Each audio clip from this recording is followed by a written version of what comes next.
I looking at it? Oh, there it is. What up? Get Money Sports Show, what up? It's the Get Money Sports Show, let's go. It's the Get Money Sports Show, let's go. It's the Get Money Sports Show, let's go. It's the Get Money Sports Show, let's go. TKO, let's go. The Sheriff in here, let's go. The Hawk in here, you ready? King Coulter in here, you ready? D-Minus DC, you ready? We about to talk sports, you ready? You know TKO Pro. Russell Love better ask the Sheriff about them Colts. Ask DC about the Braves. B-Fam, it's a whole new wave. Real men, we ain't never been whiners. King Coulter gon' rap the Niners. Straight talk, you don't hear no slurs. D-Minus gon' rap the Spurs. Ask Hawk about the Seahawks, but ask him all about anything. Going hard like it's all a dream. Ladies and gentlemen, are you ready? It's the Get Money Sports Show, let's go. It's the Get Money Sports Show, let's go. It's the Get Money Sports Show, let's go. It's the Get Money Sports Show, let's go.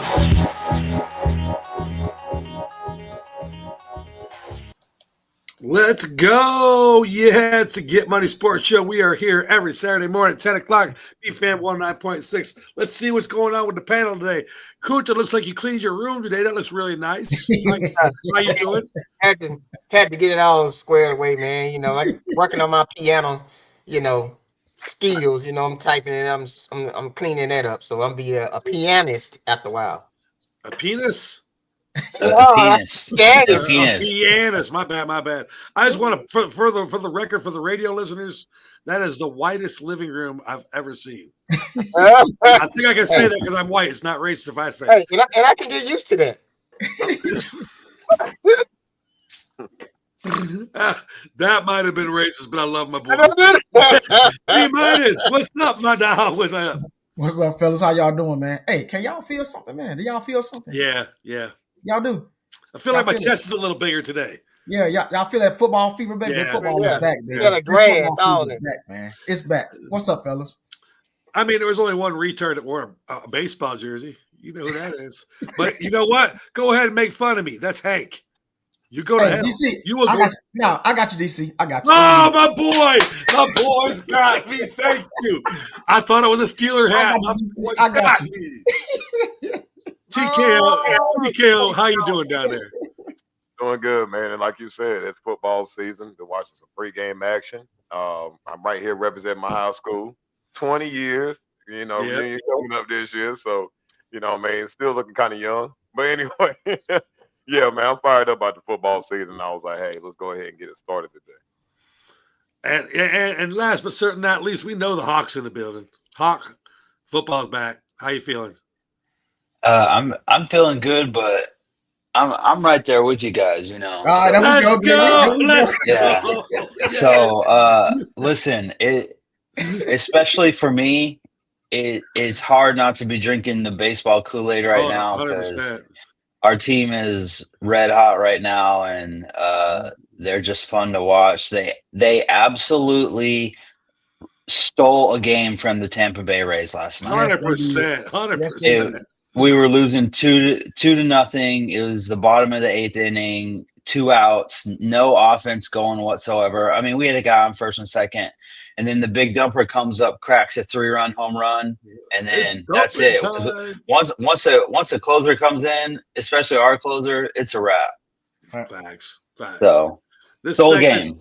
This segment is brought to you by Gatorade. Gatorade reminds you ethics are everything that we should practice. When you give everything, Gatorade gives back. And you know what? I'm just going to tell you, he's here again. I love this guy. He has been, I'm not trolling, I guess, but trolling in a positive way. Good morning to Francis V. Johnson. He's here from Liberia. What's up? That is so cool. He has been coming to a lot of shows, popping in, letting people know where he's coming from. I think that is so cool. He actually chats with me in Messenger. I'm learning a lot of stuff. One, I don't want to live in Liberia. And that is not a cap. I'm sure he's very proud of his country. Y'all need to be proud of what we do here in America, because turning on that water, that's a bonus plan when you get up in the morning. Yeah, I can imagine. I don't want anybody to reimagine. Okay, so let's go ahead and start this off right. The video here is, and y'all got the outline. Hopefully you read it. I'm going to read the line first. Greatness and perfection can be gauged in many ways. Tell a story about a great moment in your sports career. Now, none of us were professional athletes except Teddy. Teddy's probably the closest. Okay. I made it to single A, never got a check. Sorry, it wasn't like that. But I'm talking about in our careers as we are. This is what I think you're a GOAT.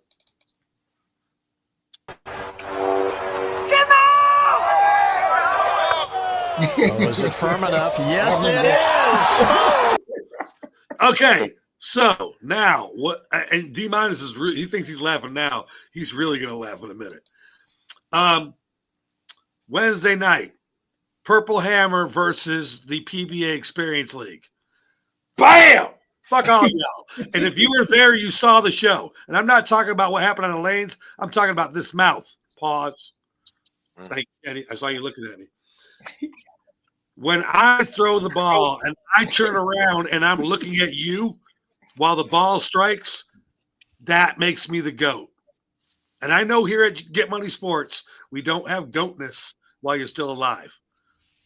I'm just saying that GOAT moment when I'm in my zone, and D- has been there. Tell me it's not a GOAT moment. It absolutely sucks if you're the other team. Because when I hit my mark and I know, and that means I could leave a stone 8, a stone 9, a wrap 10, and 9 times out of 10, when I turn around, what happens, D-? Oh, yeah. You're going to strike. Kabam. Kabam. Yep. And I turn around, I just look at you, and I walk as I walk by. Yep. GOAT. D-, what was your GOAT moment in your career? Man, I just remember playing baseball and how everybody wanted me on their team. Like, they would come to my parents' house, try to negotiate some deals. Let's go. To get me to play. And my brother can tell you that. It just seemed like, man, when you that guy, you that guy, man. I mean, I had people knocking on the door, people betting on me in games. They betting on me. I hit a home run every game. Gangsters and back then, gangsters was betting on me. They come to the park to watch me play, man. That's when you know you the GOAT in baseball, baby. That's like reminds me of the Josh Gibson story. If you ever watched that, if nobody's ever watched the Josh Gibson story, I'm sure there's a name for them. Definitely. That's a good little moment there. King Kunta, what was your GOAT moment?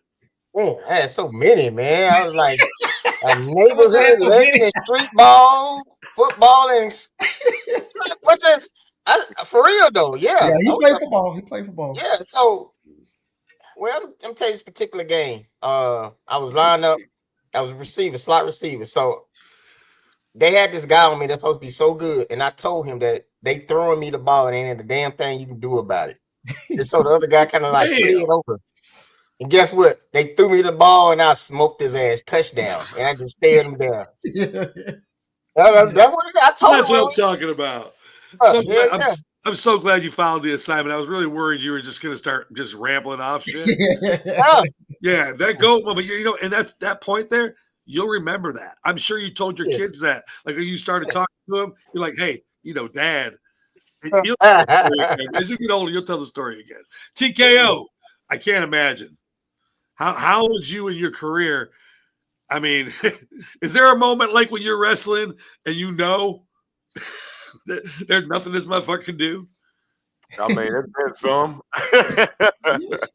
I would say like I will break down this one time, and I think the picture's right there.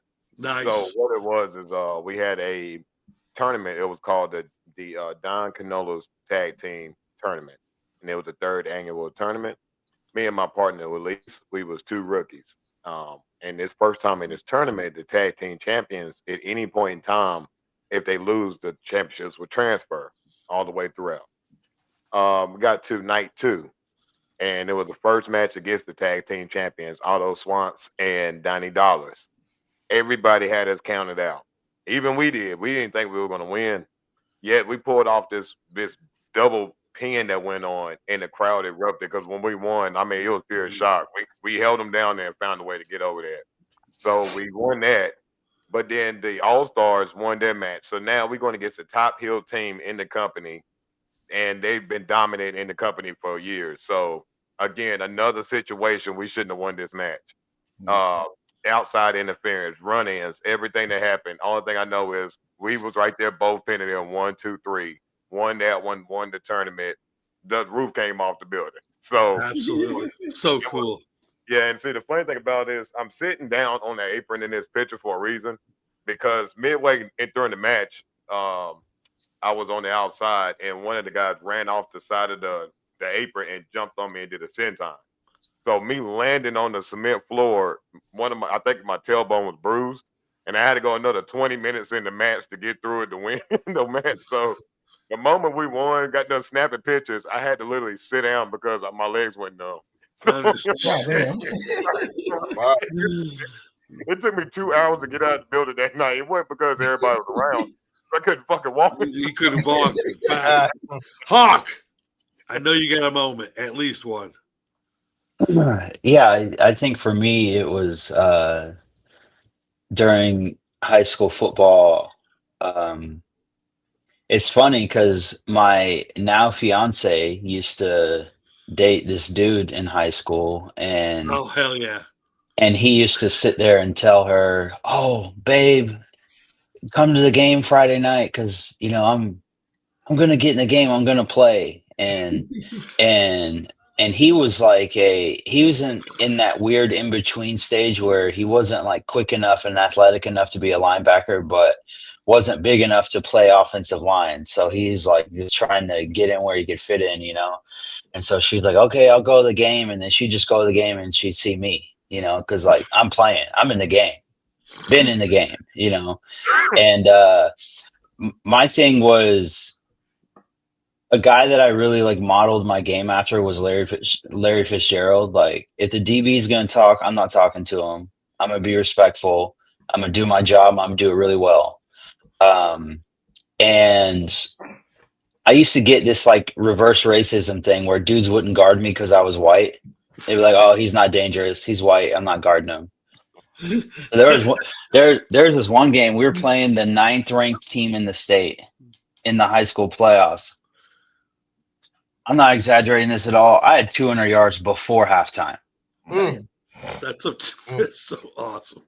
And so I go to the sideline after the first couple of drives, and the coach looks at me. He's like, "What's going on?" I'm like, "They're not guarding me. I don't know what to tell you."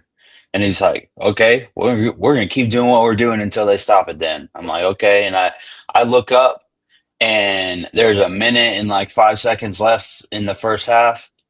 I've got 2 touchdowns and I've got like 215 yards. That's what I'm saying, man. And so I'm like, you guys can keep not guarding me all you want and leaving me open. But I was also that type of receiver that like, I'm a run and run and run and run until you get tired, and then I'm going to keep running.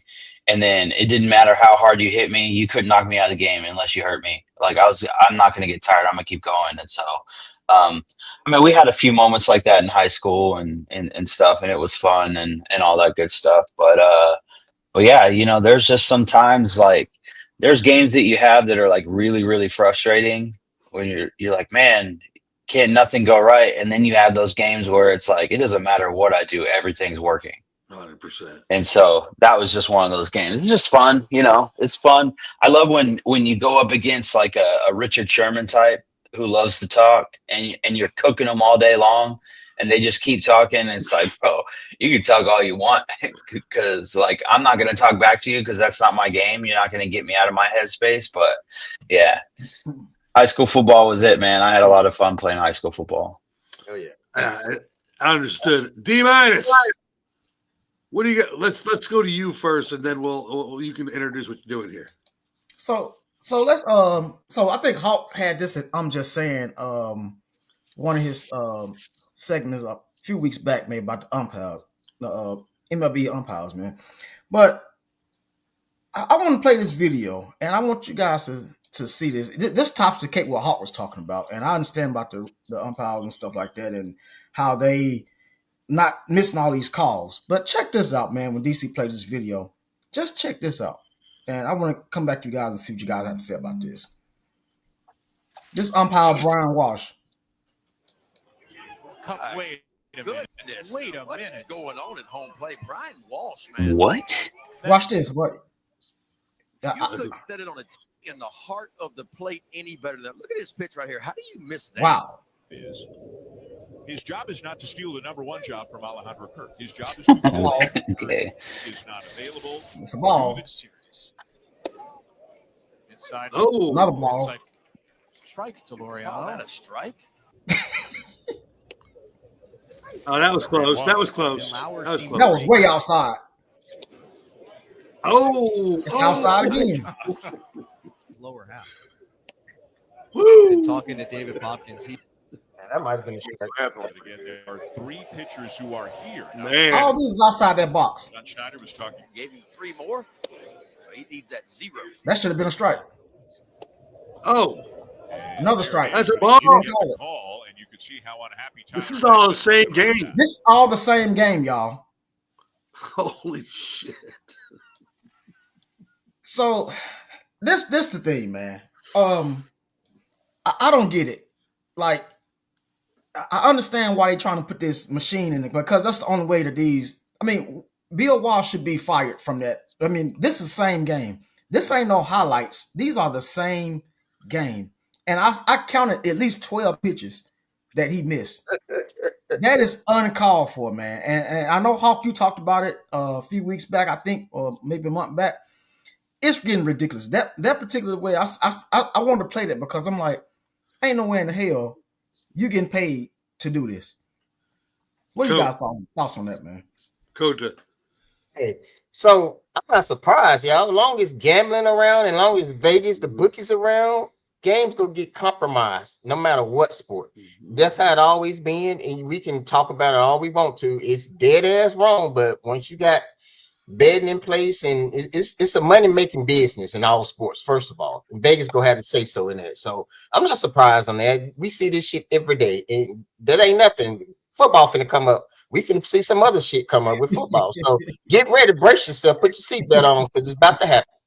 But especially baseball, because baseball is that one sport where, like, there have been some people that have been busted for rigging stuff and betting on stuff. So And go ahead, Cock. Go ahead and finish out.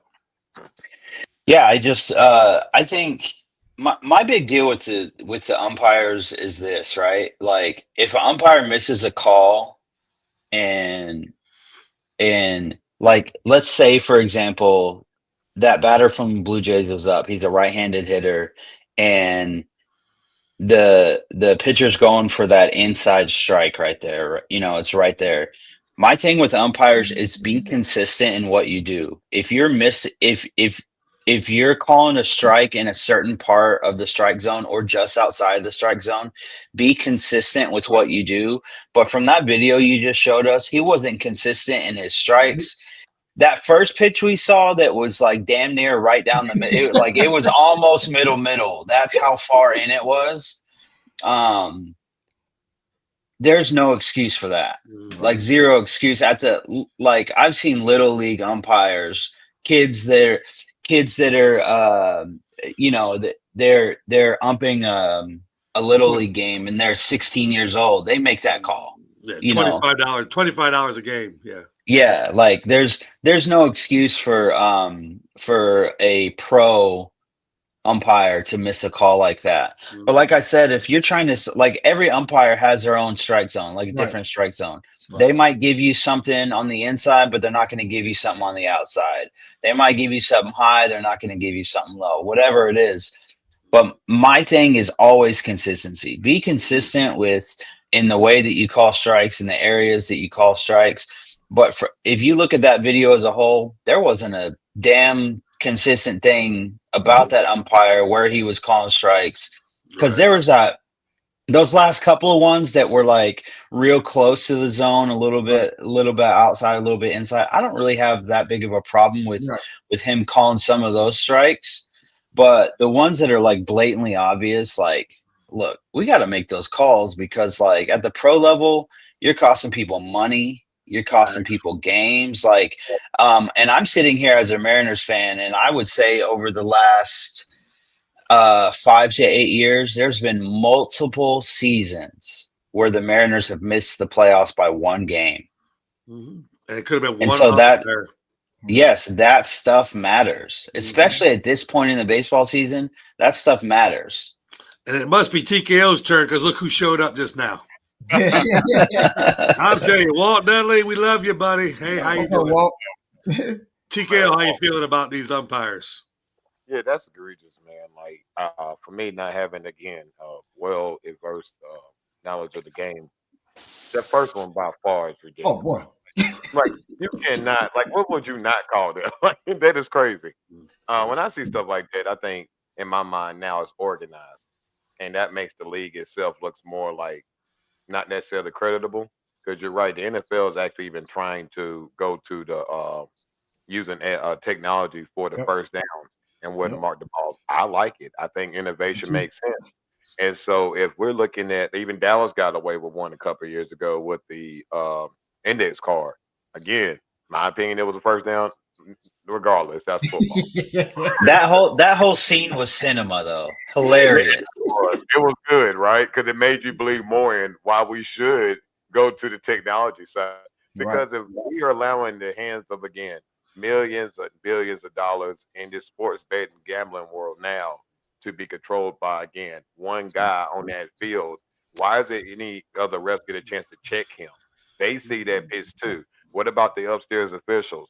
They seen that pitch. Meaning they couldn't stop the game and say, hold on, wait a minute, that was a strike. Right. I don't know what you're doing. Recall that, strike two. I think that should have already been worked on before we get into the fact of, and I think they should go ahead and have the AI technology with the cameras. That seems to work better. But yeah, I think at this point, all sports are kind of showing their hand that they all in this betting game at this point, because if you're not willing to reprimand him right there at that moment and throw him out, then you're just saying, hey, we're along with the stuff too. So I just think that's what the problem is, corruption. All right, so I'll just name out a name here as the oldest person in baseball by far, Angel Hernandez. Yep. He was famous because he missed calls. But here's the one thing about Angel. Angel came out when he wrote his book because, we all want to hear why, their excuses. Angel used to say that he had a hard time seeing when left-handed batters were up there. And if you go back and watch some of Angel's mistakes, normally they're with left-handed batters. Okay, this guy, he has a problem just seeing forward. Now I'm gonna leave it at that. Right. But my, it's just funny you did this. The sheriff's wife, Chrissy, hit me last night between shows, right before the Braves game started. And she said, how do you feel about your team being one of the first umpired by the new female umpire? My answer was, she's pretty hot. And I'm not fucking this straight. I'm not lying about this. I'll show you. It says it right there. She's pretty hot. And she goes, I can't say I agree, but that's not what I asked, sir. All right. So at this point, she's asking my real opinion. So here it comes. My answer is, I really don't care. And I'm not about to go against female umpires. I'm not a fan of umpires anymore. Right. I played baseball. I lost so many calls. And you know what? I'm not alone. Okay. I won some too, because I was a catcher. I say, I fucked that man up behind me. I used to fart. Dude, whatever you need to do to win the game. In the ninth inning, if we were a close game, I would go eat the nastiest shit I could and get gas. Motherfucker, if you can see through this, call the shot. So, DC, can I ask you something? Sure. Now, you was a catcher, right? Yeah. I played catcher a few times. It's not nothing I really enjoyed. I don't like squatting down like that and all that shit. So, but when the pitcher's up there and the ball comes to you, DC, do you see it? Do the ump see it the same way you see it? Like the pitch, yes, but then you got to remember there's a fear factor here. Okay, you watch baseball players when they come in. You're closing your eyes. If I'm going to tell you that my eyes were open on every single pitch, I am a lying motherfucker. You got to watch that ball because when it breaks, your eyes got to be open because you're going to get fucked up. The hardest thing a catcher has to do, and I said has to, your coach requires you of this. It's a skill, is catching that ball after it's nicked by the bat. That is a catcher's utopia. If I can get my glove where the ball ricochets off your bat. So you saying that Bill Walsh, that first pitch that everybody's seen, did he close his eyes on that pitch? He could. Anything could have happened. But I'm gonna go back to Chrissy because I said my answer is I really don't care. I'm not a fan of umpires. I'm ready for the bots. This was her answer. And it's gonna be every red-blooded American's answer. That's a terrible answer. Bots take away from the game. They're already taking over everything else. Isn't baseball not even safe? So here's where I want to go with this, D-. When those fat little guys walk out in football with those chains, are you going to miss that drama? Because now we're going to go to something technology-wise, and it's just going to show it to us. Are we going to miss that part? No, hell no. I'm with them. Bring the shit out, even for baseball. Bring the AI stuff out for baseball, man, because you messing up people. Like my brother said, it could be betting. It could be a team going to the playoffs. It could be anything that the umps and all that shit is fucking the calls up on some bullshit. So let me say this right quick, y'all. Did y'all see the way he was looking? Like something was going on with him. Yeah. Did y'all see he was like he zoned out or something? Like it was like because even the umpire had to come back and look at him like, hey, you all back there? Like he's like it was something going on with his head, man. Like I don't know, he was zoned out. The way he was looking when he was looking right, man. I mean, Kuta, I think you hit it on the nail the closest. The one thing a computer can't do is it can't gamble on the game. Yeah. I'm not saying it can't have glitches. And you know what? We're going to see times where the computer misses. It's a glitch. It's all right. I think that would make the game good. Okay? Like look at instant replay right now in baseball. It takes a long time, but we want to know. Yeah. Back in the day, it was just out. You sure? Yeah, I'm fucking sure. That's it. That was instant replay. So no big deal. But Kuta, I think you are closest. We can bet on like pitch count. Let's just say that umpire had that pitcher in a bet where he had to throw more than 70 pitches. There you go. He could just start calling balls just to make him throw another pitch. Right. And that's the problem with humans shit. All right, Kuta, let's go. I can feel it in the air. HR. Oh Lord, hey y'all, football, hell yeah. So football. For our listeners that have no idea what the hell is going on right now, this is Kunta's version of the famous Phil Collins song. Okay. Hell yeah. But y'all got it. But anyway, Thursday was the first time for preseason, first opening of the football preseason. You had on Thursday night, you had the the Baltimore Ravens, and then you had the Colts. They played. And then followed by yesterday you had the Falcons and Lions, which that game was canceled because of that injury. And then you had Browns, Panthers, Commanders, Patriots. So 2 games that stuck out to me, and this the game that everybody's watching. Everybody's watching Shedeur Sanders, the Cleveland Browns against the Panthers. Shedeur Sanders did an awesome job. I think he shut down a whole lot of critics and haters and what they expected him to fail, which he didn't. Even Shedeur Sanders was even harder on himself. He gave himself a C, a grade level of C when a reporter interviewed him. But he went 14 for 23, 138 yards, 2 touchdowns, no interceptions, but he got sacked twice, which hopefully I'll clean that up. I think he was like at 60.9, which is 61% completion. He did an awesome job. He exceeded expectations. And why wouldn't you have this guy on your team? Number one, I think he's still the number one quarterback they need to go with going forward because he showed a whole lot of agility. He poised himself, but he had fun. The next game was the Eagles, man. Eagles and the Bengals. The Eagles and the Bengals. Man, this guy behind Jalen Hurts, McKee, this guy can easily start on anybody's team. This guy here he's always been a good quarterback. 252 yards, 20 for 25, 2 touchdowns, 80% completion rate. This guy, he's always been, I mean, if Jalen Hurts goes down, I don't think Philadelphia Eagles go skip a beat with this. So those are a couple of games. I'm gonna let you guys take a stab at it. And that's all I have to say. What you guys tell me what you think.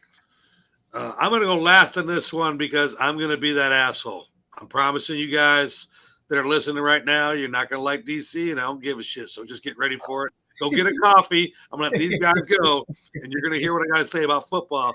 But there's no way anybody's going to say what I got to say. So, D-minus, how do you feel about football? By the way, I love football. That's back. It has nothing to do with that. D-minus. I'm cool, man. With it, I enjoyed it, man. And to piggyback my brother said about Shedeur, I think he showed they set him up to fail, and he said, "Fuck y'all, yeah, I ain't failing." He came out and showed it out. He got rid of the ball. He gonna learn that he's a rookie. That's the only thing I've seen on this game.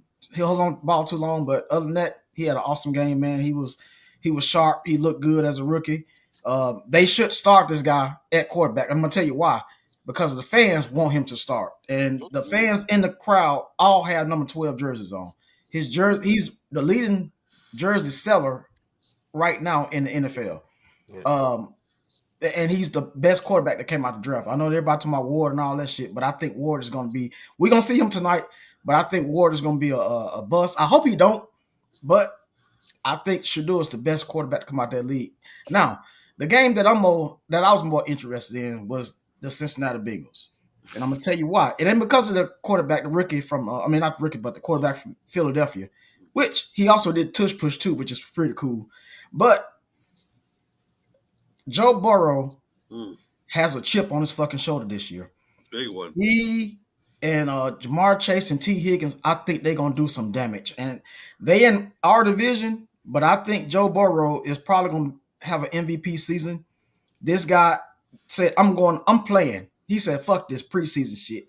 We need to goddamn brush up our skills. And I think Cincinnati is going to be that scary team that I know the defenses suck, but I'm thinking they're going to be a scary team. One more thing I want to touch base on is DC team. I'm sorry, Raiders. Gentry, y'all stop tripping. He going to be okay. Yeah. Gentry's going to be okay. Y'all stop tripping. He ain't, the guy, this is his first game playing. Stop panicking. The guy's still going to have an awesome season, I think. Just give him time to go through it. But I'm enjoying the preseason so far.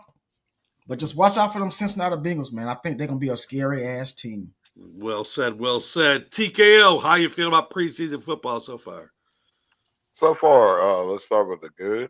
Shedeur Sanders, man, what a way to play last night. Yeah. Proud of the young man. I was really rooting for him as well. A lot of America is. Let's say if it don't work out for the Browns, because clearly I think the opposite. I think that they gave him a good showcase last night. That's all it was. They were giving him a showcase to say, hey, kid, here's your ball. Go out and do your thing. You may not have the shot the rest of the year, and that's okay, right? But to say that the boy have talent, can that man perform? Absolutely. Yeah. I think what's saying the fact of him holding the ball longer, well, if you're in the NFL and you think your line's pretty stout and tough to be able to get those deep passes at times, hey, go for it. Again, this is that time to shine it. I think as the second half went on, when you seen the secondary unit and the third unit come in, the struggle started to come in again because those guys are just trying to make roster spots. Right. That's all a lot of these preseason games are roster filling spots, that third, fourth string guy for some positions. So as he was out there with the starters, I think the starters love him. You watch the interaction on the sideline, they're rooting for him. And so that's a very big positive. Not to talk negative or down on the Eagles, but come on, guys. We're talking about a quarterback that's not going to play. Nothing against the guy either, but it's preseason, bro. Like, everybody stop. Because I heard on Facebook they was talking about boosting his Madden rating from a 68. Like, shut up. Is anybody going to sit here on a bad football game and be putting in a backup quarterback in a game that don't even get hurt? Like, shut up, everybody. Like, chill out. It's preseason. like stop with the hoopla. Now, because I'm like realistically, guys, everything you see right now, besides some of the teams like Cincinnati, I love the tenacity and the mind state that Burrow has. He's like, hey, you know what? We got to get this engine cooking now because our defense is going to be struggling. We got to find some continuity on offense fast and get ahead. So if they keep up with putting 30 points up like they have been, they got a legit shot. Championship, we don't know because you guys still have a defense. Yeah. But and last thing I will end on is for the Falcons player that got hurt, Moore, the safety. He's the Lions. Lions player hurt, yeah. Thank you, sir. So for the Lions, yes, sir, we're praying for you guys. Honestly, we just hope that you recover. The game ended abruptly as I'm going to give a pat on the back for the NFL for doing that because at this current moment in time, his situation outweighs that football outcome. Great job by the NFL establishing that, taking better care of the players. But I am very excited. It's going to be so far. It looks like it's going to be a good year again. So I'm going to make a little point for the Hawk goes that player. I had a little side note here for later on if I had time. Having your Madden number raised from 60 to 72 still makes you a bench player. I'm still going to delete your card and sell it. So thank you. Congratulations on being a 72. I'll give it to him. Nobody's playing a 72 in Madden. Exactly. Hawk, how did football feel for you? I was obviously tuned in like you were, DC, to Seahawks are playing the Raiders. Thursday night. It was fun. I went into it really just kind of like on Jalen Milroe watch because I knew none of our starters were going to play.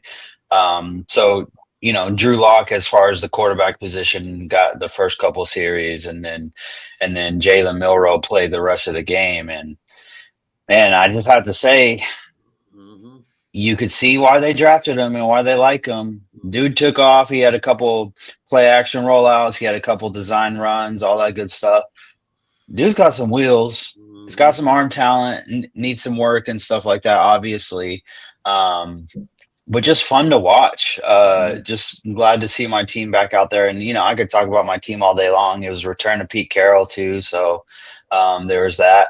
I don't know if you guys caught this, but Marshawn Lynch was actually a credentialed photographer on the sideline. And one of our running backs, George Halani, had scored a touchdown over on the left side, and he kind of dove for the pylon, and he got up. And as soon as he got up, Marshawn Lynch gave him like a little elbow in the back, And so it's just kind of funny because you've seen in sports like King Griffey Jr. is a credential for photographer. Randy Johnson is as well. And so it was just cool to see him out there. But the thing as far as preseason football goes that got my attention is like everyone else. I'm watching Cleveland. I'm watching Shedeur Sanders. You guys know I hit the group chat last night. I was bitching. But I don't really get too upset about a lot of things because that's just not me. But what Cleveland has done with this quarterback situation, it honestly baffles me, right? Because honestly, some of the stuff is really weird. People hate on Shedeur because he's Deion's kid, right? And I understand that. And he didn't do himself any favor at the combine in the interview portion. He kind of came off as a little bit entitled and egotistical. And so maybe that's why teams were turned off. But let's pause for a second. Just look at the stat line from last night. Good stat line, blah, blah, blah, all that. That's great. Cleveland is what you call they're in quarterback surplus. They've got all these extra quarterbacks. All of a sudden, okay, so now during camp, you treat Shedeur like crap. You don't let him take any reps with the first team. And you expect him to go out there and play with some of the first team, a lot of second team, and then later third and fourth, all that good stuff. At the end of the day, when you're looking and saying, is Shedeur Sanders an NFL quarterback, strip away the last name Sanders, strip away all the stuff in the media, everything that everyone writes articles about and gets clicks about, all that good stuff. Does he pass the eye test? Did the eye test last night tell you that is an NFL quarterback, even if it's a rookie quarterback? But did the eye test tell you that's an NFL quarterback? Because if you were to ask me, I've been watching football my whole damn life. You were to ask me, that is 100% an NFL quarterback, and there's zero question about it. And these people can get rid of their hate for Deion Sanders. They can get rid of racism. They can get rid of all the things that they don't like, whatever. The man flat out looks like an NFL quarterback and looks better than a lot of first-round draft picks. We'll see when Cam Ward shows up, and we'll see when some of these other guys show up. But, like, he passed the test with flying colors. I know he gave himself a C, but, like, I don't know what more else he could do. You know what Cleveland needs to do right now? Trade that midget that they drafted in front of Shedeur Sanders. They need to trade his midget ass to another team that needs a quarterback, because Shedeur Sanders should be the guaranteed number 2 quarterback behind Joe Flacco right now. Yep. All right, and just so you know, here at BFM 109.6, we do say the word midget. Fuck them little people. See, we're talking about Dylan Gabriel. We know about that.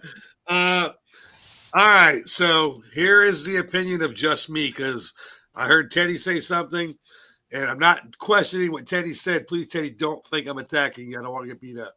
No, I'm attacking America. We pay a lot of money to watch violent sports. I'm going to start with NASCAR. If there was a chance that there was never going to be a wreck again, would you still go to NASCAR? Don't lie to yourself. You're lying. You're fucking lying, okay? When you go to a boxing match, you realize there's places on the face you could hit just right and a person could die? Mm-hmm. I do not applaud the NFL for stopping that game. That is bullshit, okay? And what I wrote down here is this. Injuries suck. We live in a soft nation now when it comes to football. I didn't wait all this time to watch a full contact sport and see a man get hit and knocked down, and I'm sad about it. But I found out during the press conference at the end, he was moving and fine. If he gets paralyzed, that doesn't stop a football game. And here's my note. In New York City, during a Yankee game, and I did this on purpose, a firefighter fell over the railing and died. You know what they did? They got emergency out there and they finished the game. I am tired of this shit. I don't want to live in a soft nation. Doesn't mean I want to see people die. Okay, but when things happen, we live in a full contact sport and you get paid millions of dollars. Think about these guys like Newt Rockney and other people that went out there and they got cut up and just beat up and they went home. There was nothing out there that stopped games. I just don't like this at all. Can I rebut on that? Please. I think the reason they stopped it is because it was preseason. It was only 6 minutes left. And I think the reason they stopped, they wouldn't have stopped it in the regular season. One thing about preseason, they should cut that shit out anyway. They should have some type of competition with the rookies trying to in-house with that. They shouldn't be. These preseason games have you've seen injuries right now. You've seen 6 injuries already in preseason. They should cut it out. I think the reason they cut it out, DC, was because it was only 6 minutes left. At that particular time, just go ahead and just close the game out, man. So that's why I think they did it.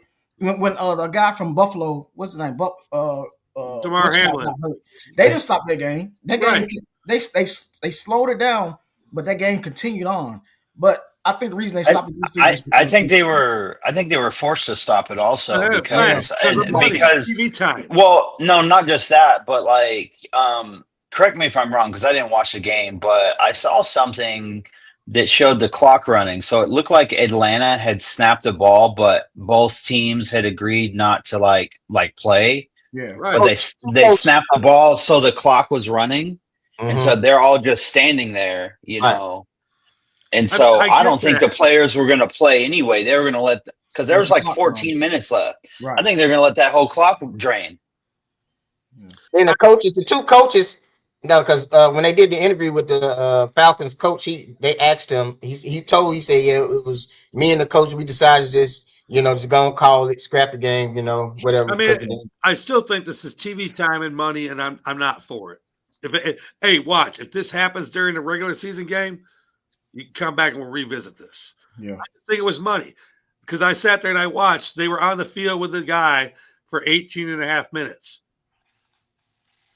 I've played in little pep squad games when the hour's over, the hour's over. Oh, but Johnny fell down and was down for 4 bitch, the hour's over. That's it. I just think it had to do with money, and I don't know. We'll come back to it.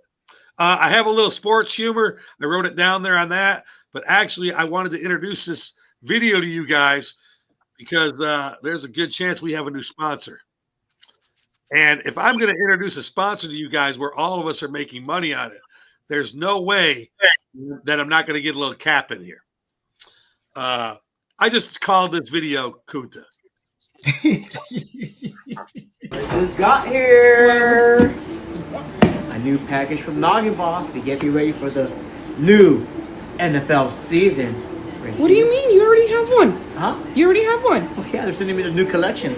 What new collection? You be one that okay. Yes, let me see. Oh my god! Wow. It's so shiny. Oh, let me try it on. Let's look. It's good? It looks shiny. Yeah? Yeah. Oh my god, Noggin Boss! But I'm not done. Otra? They sent me an extra little package for you. Ah, no. Ready to see your surprise?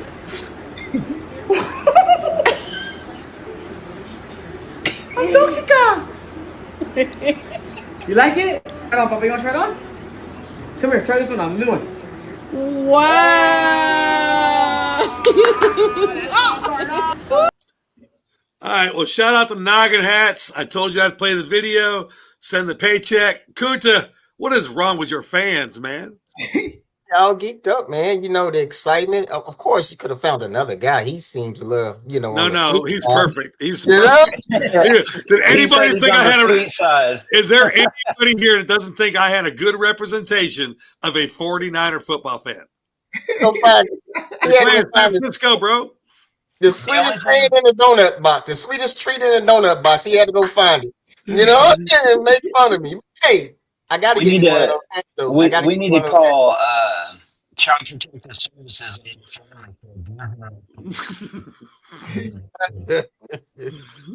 Worst possible situation right now. Oh man, I really want one of those hats, man. Hey, we're all definitely getting hats. Let's just be honest. Let's talk about it right here. You know, they're watching. Okay, when I'm negotiating with sponsors and whatnot, is free merchandise enough to get them on this? Now, let's get this straight, guys. We are in the 300,000s when it comes to viewers during our show. So remember what we got here, because Teddy understands that, because Teddy's kicking ass on Monday nights. Where are you at? 220, 225? 225, yeah. Okay, just getting an idea. Like, we're in the 340s. So is hats enough? I want money. They wanted to give us free products to talk about it. So I said, you know what? I'll show you what our power is. I'm going to go ahead and play a video today, but I want money. I want my hat because I really want a Raider hat, but I want money. Is anybody not in agreement that we want money too? Yeah, I want both. I want the hat and the money. Yeah, both. I want my brother. So if you take care of the business side first. So when the business side's done, then they send us product to promote on air. We can wear different stuff, new stuff they got come out. That's extra promotion. That's called bonus. So we get to display what they got coming out new. That's all part of building your brand and their brand. So it's a mutual relationship. DC, this is what you do. You look at this company and you tell them this, right? You say, okay, certain shows that would work. You know, they're on their way up. They're not quite to the viewership where we're at. But when we're talking about Get Money Sports, we are talking about prime real estate. Facts. That prime real estate. So if you want to be a sponsor on a prime real estate, you need the money, as TKO says, and you need the merchandise. Oh man, hold on. I can't say your name yet. Hold on. All right. And TKO, you got something that you want to say about this to the hat people? Absolutely. See, I love the hats, man. It's dope. Hey, I would say this, man. The 49ers that was pretty sweet. I ain't gonna even hate on it. It was pretty nice. Yeah. However, on this here show right here, you done had your first opportunity. You had a little taste. But now at this moment, we got 5 letters, 1 word, money. Give it to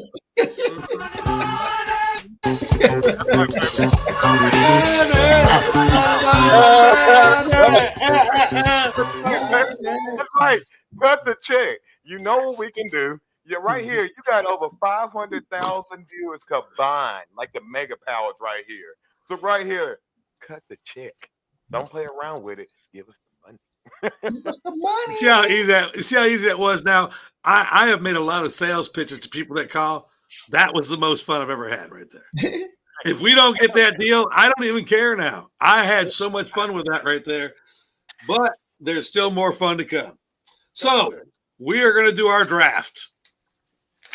The 3-on-3 basketball game on the PlayStation. I asked Charles, because he's not here, to send me, because this is elimination. Hey, Walt says, first class, TKO, first class.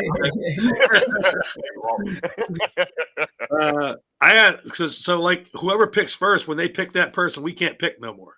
There's not going to be no doubles this time.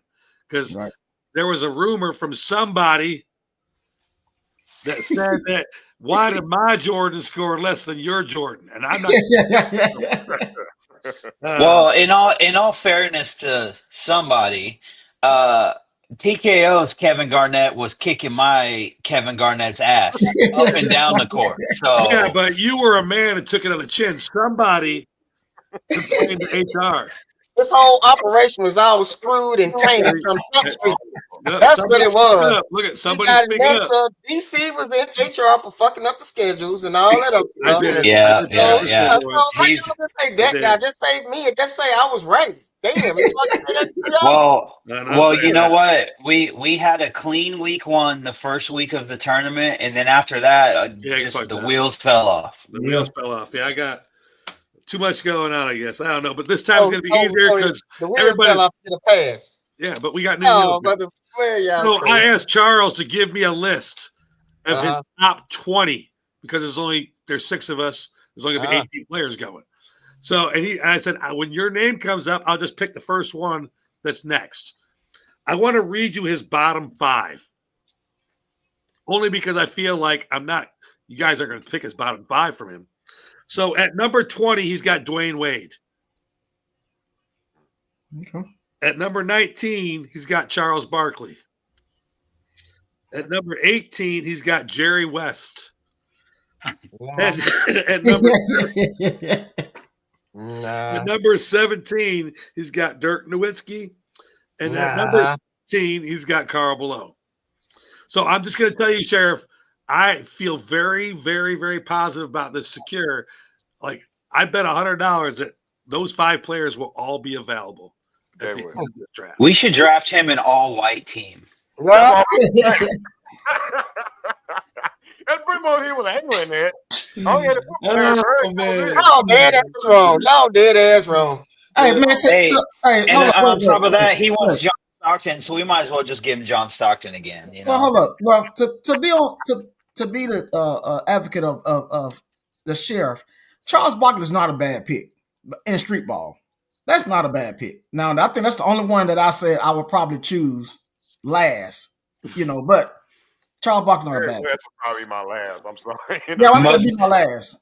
Most likely to get ejected also because Charles Barkley in street ball is fighting somebody. Oh yeah, that's what I said. I would have him in street ball. I would have him in street ball.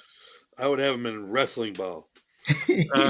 Okay, so our draft order, remember we're snaking it. It's D-, the Sheriff, DC, Kunta, TKO, and the Hawk. So D- with the first pick, who are you taking off the board? Did we say we weren't gonna pick Jordan? No, you can pick anybody you want. If you don't pick Jordan, he's definitely going to leave. Yeah, I'm gonna pick Jordan. Okay, so D- has Jordan. I don't even know why he put that on his list, but that was his number 1 as well. I thought you were going to ever pick Jordan from the last thing. You was talking about being I'm not picking Jordan.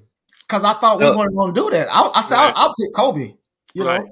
Okay, so here's the funny part. Okay, so the Sheriff has a second pick. How many people? His first pick was Jordan. How many people think this is a smart pick? Before I even read it, I don't even know. It's unpredictable with the sheriff, so I gotta wait. Not enough to commit to that. I'll let me ask that again, Teddy. What's the one thing that we say here on Get Money Sports when it comes to gambling? Do not bet with your heart. So the sheriff has picked Reggie Miller as his number one. Oh yeah, it makes sense. Okay. It makes sense. Oh, Indiana team. No, honestly, he doesn't have any more Indiana people on the list. He ain't got Larry Bird on there. Slow down. Just because he's white doesn't mean he thinks Larry Bird's the best player in the top 20. I mean, shit, he's got fucking Dirk Nowitzki in there. Come on. Did they not understand? Is Dirk even retired? Yes, he's retired. Yeah. I thought he was on some bench somewhere too. I didn't know. No. He said he's married to a black woman, and he comes to the games with a aluminum plate. Oh, that's right. Yeah, that's right. I do remember that. Bro, not just that. You don't even need to know that he's married to a black woman. You see him show up with that plate with aluminum foil on it. You know what time it is. Exactly. Never seen a day in my life, but I knew he was married to a black woman when I see Yep. him. Yep. He's definitely won us over. Yeah. All right, so I picked third. I picked Kobe. Kuta. Me? Okay. Give me I take Magic Johnson. Nice. So he had Magic at number 13. God damn. Bro, you can't get in the top 10? What? All right. I told you we were going to have fun with this. I wasn't talking about our picks. TKO, you were on the clock with your number one pick. I'm going with D Rose. That's shocking. Yes, sir. Speed, baby. Speed kills. All right. So Derrick Rose did not make the Sheriff's top 20. Oh, I know it. You have your first round pick and then your second round pick. Oh, I have. Okay. Let me get I'm gonna take LeBron. LeBron's not retired. Wait, shit. Yeah, you're right. It's all right. It's not okay, a miss. okay. It's not a miss. Let me go. I'll go Shaq here. Shaq was his number 3.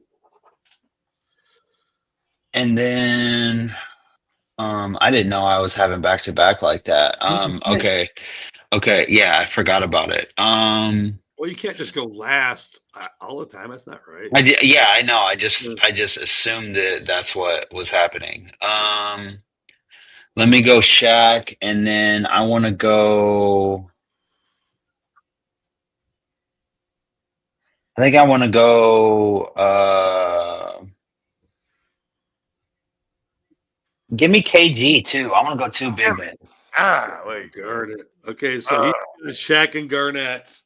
Garnett was number 8 on the Sheriff's list. TKO, you are up. Your second round pick. You already have Derrick Rose. I'm going with Wilt Chamberlain. Yeah, that was. Yeah, man. I go with Wilt Chamberlain. Dominance, baby. Second to Shaq. Let's see. 1, 2, 3, 4, 5, 6, 7. I have somebody for the diesel. Wilt Chamberlain was number 14 on the Sheriff's list. Okay. Kuta, your second pick. You already have Magic Johnson. Kareem Abdul-Jabbar. Kareem was right underneath Wilt on the Sheriff's list. I don't understand how that works, but I'm on the board here, huh? I'm Kobe and Bird. Nice. Larry Bird was not on the Sheriff's list. How in the fuck does Reggie Miller make your list based on your love for Indiana? Yeah, that shit's crazy. And Larry Bird does not make your list for your love of Indiana. Especially when Larry Bird, other NBA players said that he wasn't white and that he was clear. That's exactly right. That was one of the best white statements that I ever heard when he said, "Oh, Larry Bird's not white." I was like, "Oh, they're going to say he's black." He goes, "He's clear." I was like, "Oh, that is so cool." The Sheriff is up, and the next person on his list at number 5 is Tim Duncan. Fuck. So the Sheriff has Reggie Miller Bro, did anyone else just hear D-Minus's soul leave his body? Shit. And I messed up. I meant to pick somebody else. I had it wrote down. I'm just not seeing it. So I hope nobody... D-, you now pick twice to complete your team. So you have Jordan. Who do you want next? Did he really have Tim Duncan for real? Out of all the people, he really had Tim Duncan. I wouldn't lie to you. He's got him. Oh, fuck. He finally picked a right person, then screwed me, huh? I mean, Reggie Miller and Tim Duncan. That's yeah. Since I can't get Tim Duncan, give me David Robinson. David Robinson was not on the Sheriff's top 20. Is he trying to build a team? Tim Duncan was number 5. Oh yeah, he was. I lied. Wait. Is he building a team for local? David Robinson was number 10. But remember, Wilt didn't make the top 10, but David Robinson did. He building a local YMCA team? YMCA. Yes. 50 and up league. All right, so D-, you got Michael Jordan and David Robinson. Who is finishing off your 3? Give me my boy AI, baby. Yeah, and that was the one that killed me. Oh my god, dude! Yeah, it's a wrap. It's a wrap, y'all. It's a wrap. Allen Iverson is not on the Sheriff's top 20. What? You just D-, you just blew it up for me. Now I got to find someone else. I thought I was being sneaky right there. I thought I was holding out, about to get. The next player available for the Sheriff is Akeem Olajuwon. There's no way he's winning anything. So the Sheriff, just to tell everybody their teams, D- is Jordan, David Robinson, and Allen Iverson. The Sheriff is Reggie Miller, Hakeem Olajuwon, and Tim Duncan. Who's bringing the ball? TKO, stop TKO. I can hear TKO. All right, so man, I hope that's the most fundamental sound game I've ever heard. All right, so I have I got Kobe and Bird. We'll have that whistling in the background. Charles Barkley and D Wade. Yeah, that's right. I'm not even looking at that list. Highest ranked on that list of what's left. So who will be the next highest person on that list? On his list? Yeah. On his list is Akeem Olajuwon. No, I just told you that. He just took him. The next player, it's not fair because I'm actually thinking about taking him. Damn. I'm thinking about anybody else I can do because you can't do that because he is above you, man. Go ahead. I'm so far above him. They're playing the go with you've seen your life, boy. They're gonna get cooked. If you pull anybody to the perimeter with 2 bigs on this, I'm sorry, there's no way in the world you got a chance right now. No. I'm gonna take Karl Malone. All right, Kuta. You have Magic Johnson and Kareem. Julius Erving. That was the one that I was looking at because that was one on the Sheriff's list. Yeah, I'm not going down. Scary team there. I do got a scary team. TKO, you have Wilt Chamberlain and Derrick Rose. And I'm going with T-Mac at number 3. Tracy McGrady. Tracy McGrady. Ah, bro. He was so good. He was so good. If I need him to shoot, he's gonna knock it down. D-Rose gonna blow past everybody except AI if he gets matched up. Okay, Hawk, end it out.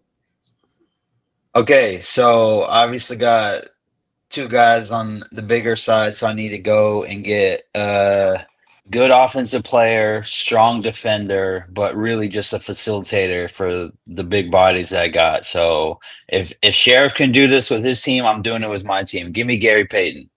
I thought you were going to take the kid. You should have got Penny Hardaway, man. I was thinking about Penny Hardaway too.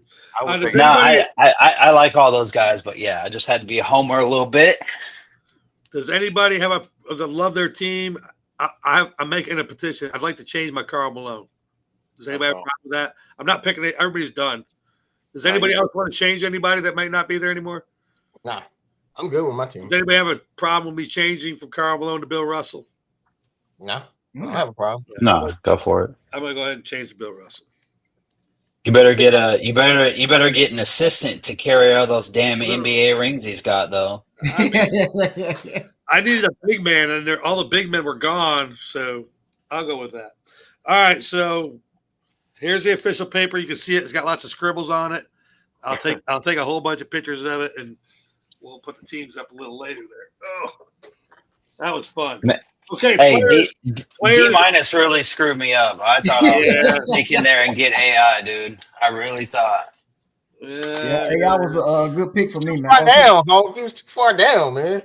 I know, but I just no one was like kind of in that territory. Everyone was kind of going after big man. I was like, oh, I might be able to pull this one out. Nope. No, I was going to go with AI, but then I thought about Derrick Rose, and I was just like, wait a minute. If we're talking about, I may be sacrificing with the height, but with the absolute raw speed he has, I'm got to go with that. I ain't over Derrick Rose any day. That's just me personally. Yeah, I love that's my favorite. All right, we're going to go to our next segment. Hey, I wanted to ask Hawk something from the football question. Did Jalen Milroe remind you of first-year Lamar Jackson? Yes. That's what when I was watching the game, it was like watching Lamar because he couldn't throw a lick. But they designed run plays for him. Yeah, I thought he looked a lot like Lamar. Well, I will say this real quick. Everyone made a big deal about Jalen Milroe's draft stock and all that stuff. He should have gone higher if he was a better passer, blah, blah, blah. They've really been working on his mechanics because, like, there's no pressure for him to play. You know what I mean? Because, like, they signed Sam Darnold.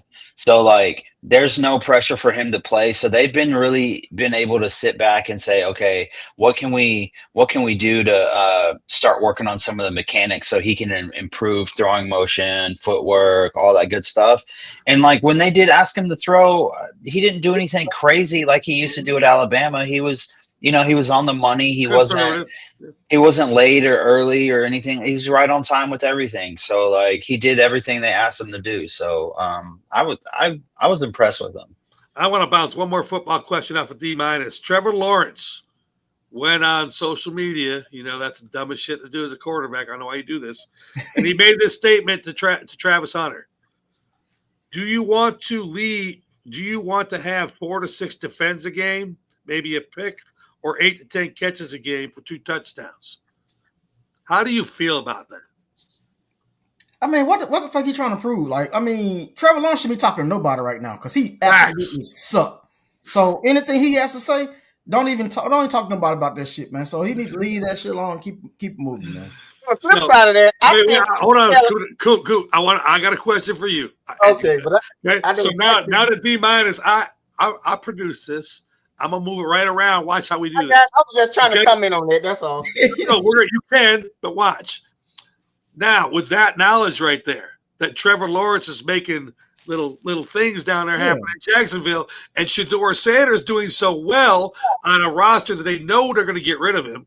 This is all about sales. Shedeur's not going to be in a Cleveland Browns uniform. I've started this conspiracy weeks ago.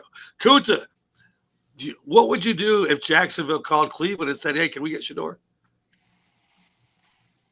First of all, I think Cleveland would be stupid to get rid of Shedeur. I don't think it's gonna happen because, like my brother said earlier, the fans want that, and the GM is. Think about it. NFL is a business, and the GM and the owner see the fans with Shedeur Sanders jerseys on. So first of all, I don't think he's going nowhere. That's just my opinion. But if that does happen, they would jump on that shit, and they finna see another whole thing in Colorado thing connection, and that's really gonna sell tickets there right there. Hell yeah, because it's part 2 of Shedeur and Travis. What's his name? Travis Hunter. And don't remember about Jacksonville. Isn't there some connection with the Sanders in Jacksonville, Florida? Just saying. Yeah, Deion's got a home in South Florida. Oh, he does? Oh my God! Remember, we always preach here that the NFL is fucking set up. Remember this. Remember, he always wanted to coach in Florida. Remember? That's right. Oh, another thing. Oh my God! Jacksonville Jaguars coach sucks. And it's, oh my God, another thing. TKO, are we on to something here at Get Money Sports? I think so. I would say two things real quick. I believe personally, I think Trevor Lawrence is not the problem in Jacksonville. If you're looking at an organization always drafting in the top 5 every year, then it's not the quarterback, it's the organization. They suck. However, suck. Yeah, shout out New York Giants. Yeah, trade away Jalen Ramsey after y'all made it to the AFC Championship game, and then from there, it's like what you expect. But anyway, what you were saying, you're right. I do believe he'll be a free agent. I think the only two teams that would sign him and probably would give him a real legit shot would be the Saints. Will be number one for me, because now knowing that Archie is not coming out until 2027 now, or I think at this point that he's going to stay to the senior year, then they need to probably make a move. But Jacksonville would be a great look, and him work through the system to build himself up to be the starter, because Lawrence still deserves to be the starter. I mean, you got to do something in that in the NFC. Is that AFC or NFC? AFC South. Yeah. If you brought both Sanders there, I'm talking about Deion coaching and Shedeur quarterbacking and Travis doing what the fuck he wants on both sides. That definitely changes that division where Texas doesn't run away every year. But you're saying that for an organization that never doubted and got it right to begin with. So that makes too much sense for Jacksonville to actually do that. Can I say something real quick? Please. Can I say something real quick? So back to Trevor Lawrence, and Trevor Lawrence really was saying he really wanted to throw the ball to Travis Hunter. That's what he was really trying to say. Who doesn't? I mean, that's obvious, but you can't take that. I was with what you said the first time, Kuntha. Trevor Lawrence shouldn't be talking to anybody right now. He shouldn't be talking to nobody. Yeah. And why so public? Right, exactly. Like that's a conversation you have with him in the locker room. Yep. Yeah. Like why are you putting it where everyone can see it?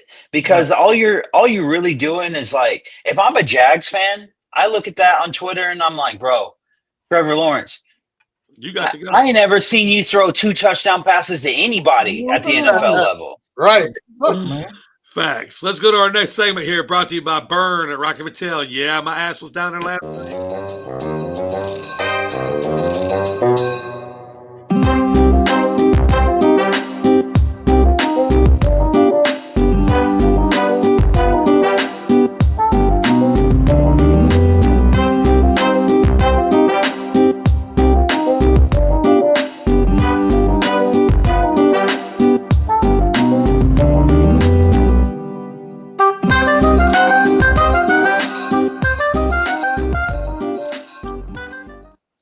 This segment is brought to you by Burn by Rocky Patel, located in the Battery at Truist Park, open daily from 4 p.m. to midnight, Fridays and Saturdays till 2 a.m.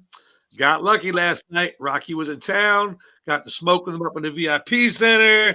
It's just cool when you're smoking a cigar made by the guy you're smoking a cigar with. I don't know why that sounds cool. I feel kind of privileged when I'm up there smoking with him. I also told him that we will be invading his space on the 23rd after the football draft, and he said, I'll be here, which means he's not coming. But just let you know, man, it was hopping down there last night. I've told you guys about this K-pop stuff, which is Korean pop music. So last night was K-Rock. It's a brand new band out of Korea that sings all their rock music in Korean. So you know me, because I've heard these rock groups. I've heard that. I want to hear it in Korean. So they leave this one door out open by the orange deck where I get to park, and it's never locked. So old DC, in between shows, goes in there. I have never been so scared in my whole life. It was coming out. You think that Slayer shit will scare you? Like, oh, Joe, I see the devil. Blah, blah. Go listen to it in Korean. I'm gonna pass on that one. Whether the devil's speaking English or Korean, I don't want no part of it. I'm telling you, Korean devil music is very, very scary. Very, very scary. Should have recorded it. I know. I'm good. You can go. Hey, they're popular. You can go YouTube them. Let's go to here filling the blanks. One of my favorite things. Rob Manfred, who is the commissioner of baseball, is making little private tours to individual baseball teams into their locker rooms to talk to them about some stuff. So Rob Manfred's out there in Philly, and let's just go to the blank here. Rob Manfred will blank Bryce Harper after Harper told him, and we quote, "Get the fuck out of our clubhouse if you want to recap." Kuta, what's the word we're looking for here? He finna write that check now because that dude finna whoop his ass. Like, nah, you finna come in and talk no motherfucking check. He probably like hot-tailed out there. He probably walked in there like, whoa, shit. He in the wrong. He met the right one. So, yeah, he know he saw the message real clear. Hawk. Exactly what the blank says, which is a blank. He ain't gonna do shit. That's what makes baseball great. No salary cap. That's what makes it different. 100%. Is what it is. He's not gonna do a damn thing. 100%. TKO. He's gonna give him the finger wag of doom. He's gonna do this. That's all he can do. You can't do nothing. Like, that's ridiculous to think that you're gonna tell people, no, I'm gonna restrict your contract that you're making these millions of dollars. No, we need you to now buy into something that we never done before. Man, get your butt out of them locker rooms, man. Stay out of the club. D-. Yeah, I put the same thing Hawk did. He ain't gonna do nothing. Maybe that's Bryce Harper. You ain't gonna say shit to him. So Bryce told him get the fuck out. What do you mean get the fuck out? So what more can we say? So my word was punk out. And it was because I watched the video when he went to he came to Atlanta after Philly, and they had an interview with him in there, and they asked him, so what happened up in Philadelphia with Bryce Harper? And this is what Manfred said. You guys are grossly overdoing what happened here. It was a minor altercation and it's over. We shook hands afterwards. Yeah, somebody told you to get the fuck out of our locker room. That is not minor. The next thing that happens is you're getting your ass beat. If your old ass don't get the fuck out the locker room. Thank you. Hey, if you're at your house, right, and you have some guests over, you're having a little party, whatever. Yeah. And your girl turns around to someone else that's in the house and says, "Get the fuck out." Is that a minor altercation? Oh no. The next thing happens, you better get the fuck out before I heard it. Yeah, I'm with you. And another thing that we know now is even the commissioner of baseball and those owners, they don't own these players. Right. It's not like that in baseball. I don't know if it is. It's a little different in some sports, but these players, no, you can't walk into our club and tell us what to do. Nah, it reminded me a lot of shit. I've been picking out Brandon Gaudin all year. Let's go ahead and do this one again. Braves announcer Brandon Gaudin looks like blank and sounds like blank when he is calling the game. I'm going to go first because I want a cap on it. He looks like Glass Joe. Y'all remember Punch Out? You remember Glass Joe? And if you don't, go look up Glass Joe, put Brandon beside it. Absolutely the same, except for Glass Joe has blonde hair. And he sounds like Al Michaels calling a race. He is not focused on baseball. He'll be sitting there talking about somebody's clothes during a baseball game. I do not enjoy you. I think our record is because of you. You need to get. Anyways, D-. I left it blank because I looked him up, but he like a pedophile to me. But then it's like, yeah.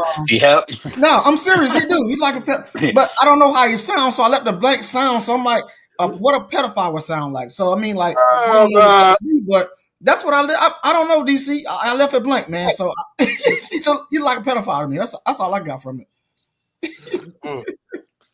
Damn. I'm serious. I'm fine with it.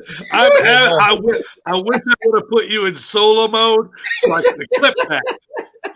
That would have definitely got him the fuck out of here. TKO. I put down he looked like Steve Buscemi. Oh, yeah. Yeah. He looked like Steve Buscemi and he sounded like Kermit the Frog. There's something about he got like a certain little twin voice sometimes. He definitely look like Steve Buscemi. A lot of people don't know who Steve Buscemi is. Number one, he's one of my favorite actors, especially in the last Happy Gilmore movie. Yes. There he is, though. But I'm a big fan of Steve Buscemi since Boardwalk Empire, Sopranos. Love that guy. But that's what my man Brandon Gaudin looks like. Hawk. That was awesome.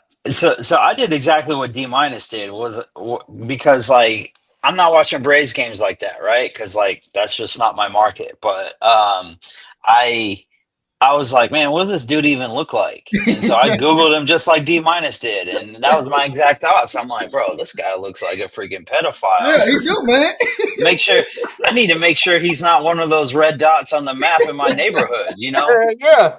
And so I'm serious. So I look at him and I just like D-, I don't know what he sounds like either. So if you ask me, he's a pedophile.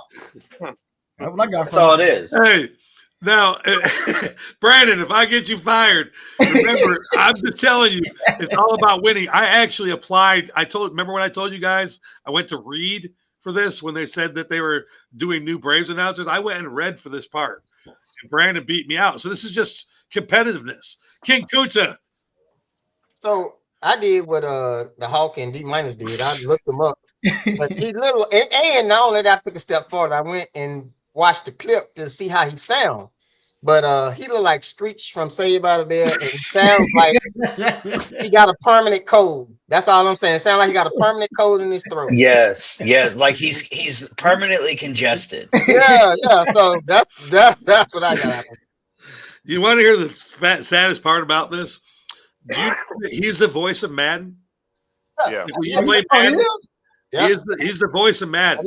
Oh, I didn't know that. It's him and Charles Davis, right? Yeah, Charles Davis. That's right. Charles Davis and Brandon Gaudin. And you know, when I lost, I tell everybody I lost, but I came in second to the voice of Madden. I don't ever say anything about what he looks like because I don't think I'm great looking, but I know I'm not a pedophile. Brandon, if you're one of those red dots in the Hawks neighborhood, I got some more shit on you, sir. Right. We're gonna get you. Yeah. out. Well. Listen, he. I don't need to tell you guys, but you knock on my door, you're not supposed to be there. Oh yeah. Rest in peace. That's a different show. Yes. The Steelers. D-, something's going on up there. The Steelers not giving all-pro defensive tackle Cameron Hayward a bigger contract because he is just blank. D-. He's just old as fuck. He need to get the fuck on, honestly. Because I'm gonna tell you like this: this is the second time or third time his ass came up and said somebody damn contract. Man, you old, bro. I understand you still have a presence on that line, but I'm sick of your ass talking about a damn contract all the time. We just paid your ass 2 years ago. Like, what more do you want, bro? Get the fuck out of here, bro. See, now I can't be as adamant as that, but my answer is also old. Old as fuck, man. Shit. No, I didn't want to go to old as fuck part. We got your part. You're sick of that shit. I'm just, like I'm the parentheses. Like you wrote old. I was telling you how to say it. That's it. I have nothing else. You said it perfectly. The tone, you broke ass. We just gave you money. Kuta, what's the answer here? The answer is because he's not TJ Watt or DK Metcalf. Right. That's how they feel. So ain't no more money for him. Yeah, he wants more money now because they got money. You know what I'm saying? Like, come on, man. Fuck out of here. Hawk. Without the without the aggressive, clear personal attack that D- had, I will say that he's old. They don't trust it. Like let's say it was a 3-year deal or something like that, right? I don't think they trust him to not be injured or to be on the field for 3 consecutive years. I mean, he's just old, and he's playing one of the toughest positions in football from like a physicality standpoint. Like that dude could get hurt at any moment. It was hurt 6 games last year, 6 or 7 games last year, man. Come on, man. Exactly. TKO, you have another creative way to say old? Yes, because I would like to say that they also, in addition to having Hayward, again, over here complaining about a contract at 36 years old, they also have, we got Aaron Rodgers, Jalen Ramsey, not to mention Darius Slay. If this was 2018, you just sat here and got 5 pieces of the All-Pro team right there. Oh, yeah. Except yet it's not 2018. Y'all got to be probably the oldest team in the NFL with the experience, however, could work out in your favor. It could. But someone like, it could. I don't know how again, these old knees that y'all got at corner, I don't know how that's going to really work out with wide receivers like Chase and Higgins. I don't even know the strategy behind that. But I do not absolutely understand why in this case, just because you're the 36th paid lineman in the NFL and everybody else got a re-up, that somehow you got a re-up to be on top of it. Come on, guys. Like this is getting ridiculous, like this money chasing all the time. And I'm glad someone like D-minus is like this. Stand behind the organization of your team and stop worrying about these players and they're crying and complaining. Exactly. I want more money. Except you're not winning games, you're not winning championships, but you want more money because the man beside you got stop. The NFL getting ridiculous with all these crybaby football players. I'm getting tired. Exactly. 100%. With all that right there, I think it's time to spice it up. Yes, sir. Let's go. It's already spicy in here, Brandon. You pedophile. I'll just open up a case on that dude. I mean, I'm just saying, man. I'm sad I didn't use that word.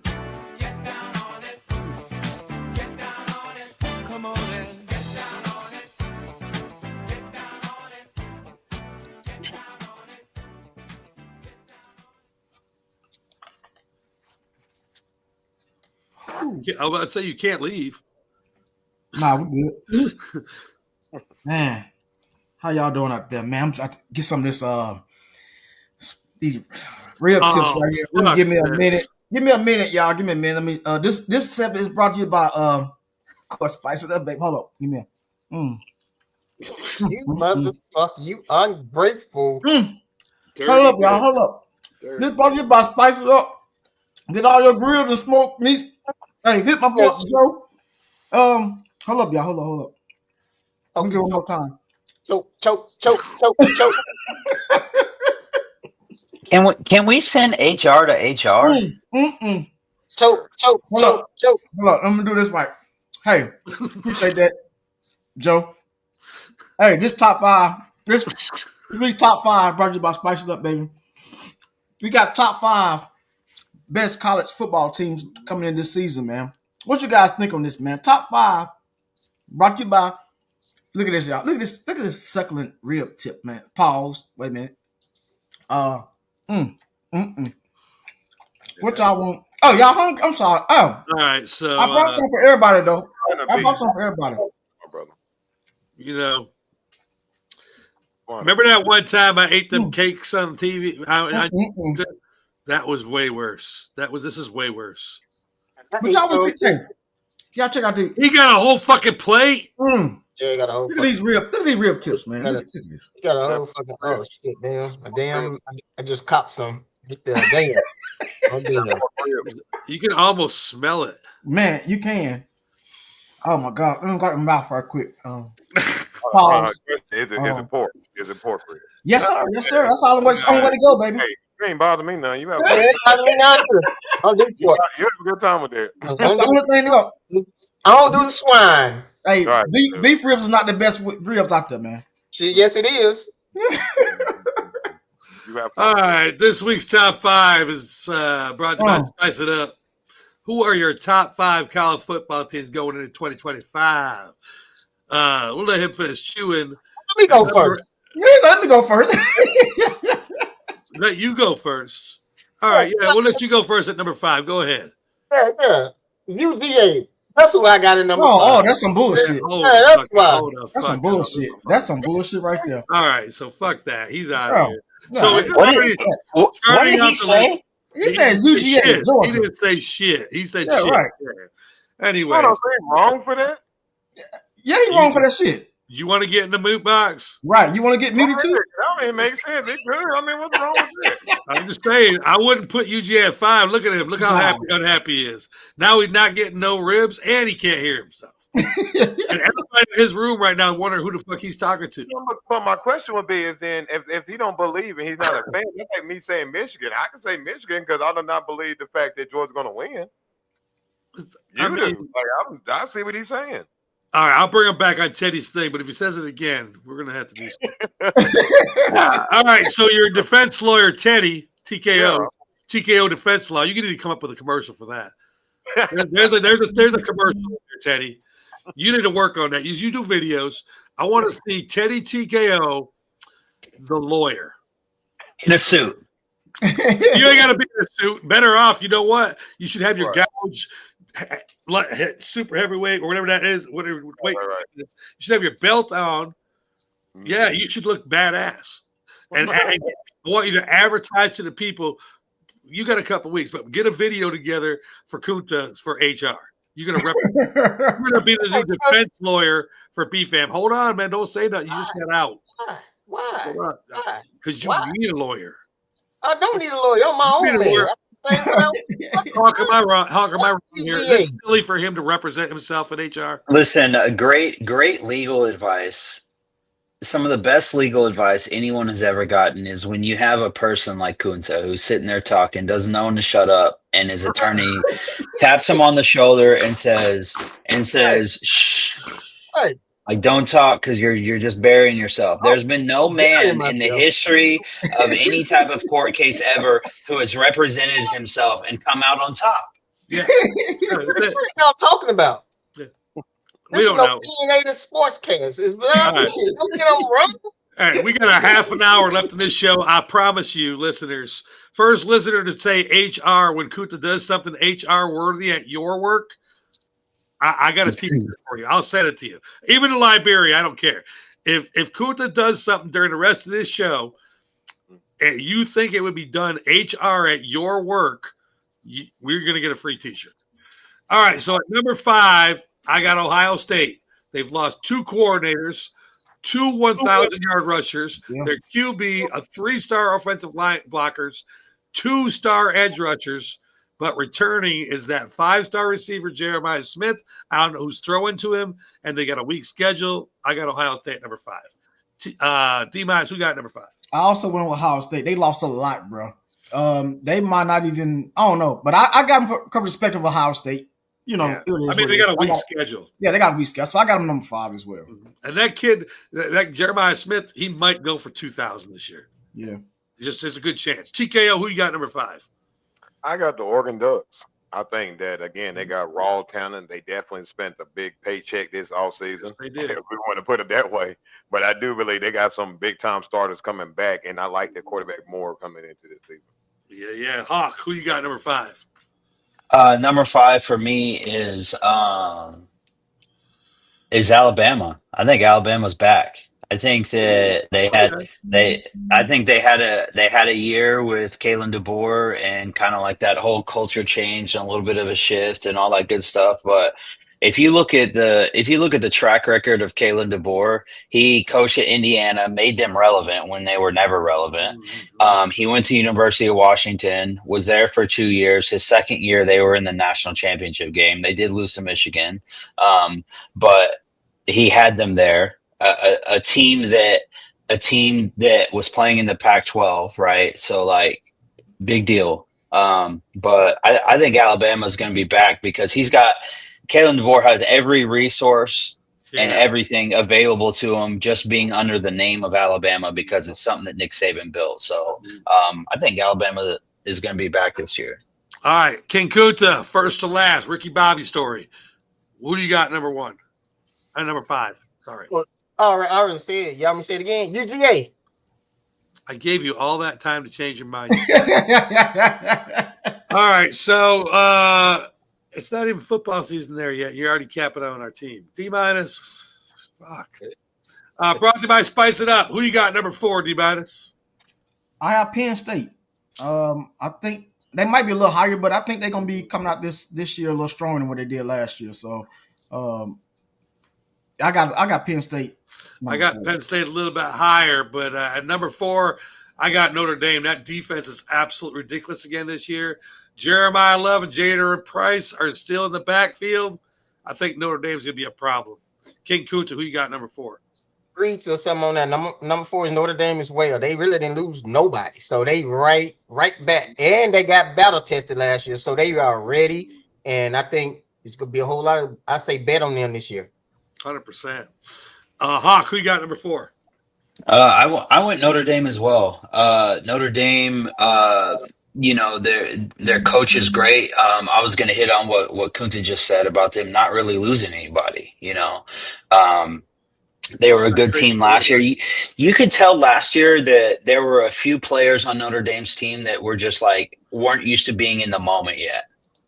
And now that they've been in the moment, they have that experience under their belt. So they look good. The coach is good.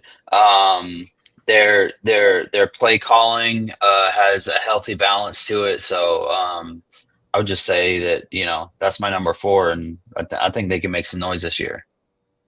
PK, what you got at number 4? So I got Georgia at number 4. And it's not a slight to Georgia. I just think they're in a tougher conference. I do believe playing at Alabama, playing at Texas, the competition a little bit harder. And I just think that some of these other teams in my top 3 just have more returning players that actually will get busy too as well. But I got Georgia at 4. Okay, that's respectable. Not last. D-. Who you got at 3? Just a little bit on the Alabama. I think they trash until they get Nick Saban back, so they're not going to do nothing this year. You think Nick's coming back for real? And if Alabama do something, yeah, he got to bring him back. But my number 3, I went with LSU. Man, I think they had a good draft this year. I think LSU is going to be a good but I think LSU is going to be a surprising team this year. Going to shock a lot of people. I like LSU at number 3. At number 3, and before I give my number 3, I'll give my comment on Alabama. I think they're a year away to getting back to where they are. I think they need one more rebuild year. You got to remember these kids are going to go where they're going to go, and Alabama has money, but these kids want to win, and they want to win soon. At number 3, I've got UGA. I got a little bit of doubt with Gunnar Stockton. I'm not going to lie there. We're going to be in the dance, but I do not think we're a top 2 team this year. I don't think Gunnar Stockton is the answer. He's so wild. They got to calm him down. King Kunta, who do you got number 3? I got Texas. I should have had him at number 5 for real, because they don't even know if Arch Manning is going to even start the quarterback position or whatnot. So they still trying to figure some things out of Texas, but I still got them at number 3. I still think they're a competitive team. Hawk, who you got number 3? Real quick on the Alabama thing. Even last year, DC, you mentioned rebuild. Even last year in the rebuild, they were barely outside of the playoff. So, like, when I say they're back, I'm not saying they're won. I just think they're going to be in the dance again. But I put Georgia's number 3 as well. Georgia, like, to me, this is the year of like some of these teams that we're used to seeing that maybe weren't in the dance are going to kind of re-enter the dance. So the Alabama, Georgia, I know Georgia's been in it, but like, I mean, if you're honest with yourself, you're looking in the mirror last year, you say Georgia was not the Georgia that you know and are familiar with from last year, right? There were some teams that got away with some things, but that's what happens when your entire recruiting class gets sent to the Philadelphia Eagles. That's the name of the game. You lose some players, they graduate, whatever. They're good players. Georgia has had, I think, 5 years in a row a top 3 recruiting class, and they're right back up there. And so we'll see what happens when they actually get on the field and do their thing. But they play in the toughest division league in football and college football, and we'll see what they bring to the table. But they'll for sure be in the dance. PK, who you got number 3? You got Notre Dame. So many things, but I have to keep it quick. They're in an independent conference, so they don't have to sit there and go through the battles a lot of other teams have to. They also have a returning team that's pretty much stocked, ready to go, and a good coach going forward. I do agree with Hawk. I think them being in that big stage, big spotlight is something they got used to. However, I think the only thing their problem is on the skill level on the outside of speed. I think that's their biggest problem. Yep. All right, we're here at number 2, brought to you by Spice It Up D-. Who's not in first? Georgia. I got Georgia number 2 because one thing about Georgia, they still know how to recruit. So, and you still got Kirby Smart. So I got them number 2. Gunnar Stockton, I think he's going to be all right. but we'll see. But I think it's the only team we need to worry about is the one I got for number one. We'll talk about that later. I want to reiterate that Gunnar Stockton, I think, is the problem. I'd love to see him prove me wrong. I think he's a little too wild. You don't know it's like this. I was saying about Alabama. Kids want to come to Georgia right now because they know we're winning. So you don't know how good these kids are going to be coming from high school up to college, but you want to assume with our scouting track record that we're going to have good kids there, but we don't know much about them. At number 2, though, I got Texas. I don't agree with Kunta. I think this is Arch Manning's year. I know he's saying he wants to stay for his senior year. If he wants to be number 1, this is the year to come out, Mr. Manning. There's nobody here. The only person that can take the fucking Heisman away from you and not make you the number 1 quarterback is an injury or a shitty year or one of these kids stepping up that we don't know about. This is definitely the tank for Arch year as far as quarterbacks go. And the defense is absolutely ridiculous unless you're playing the Georgia Bulldogs. Kunta, who do you got number 2?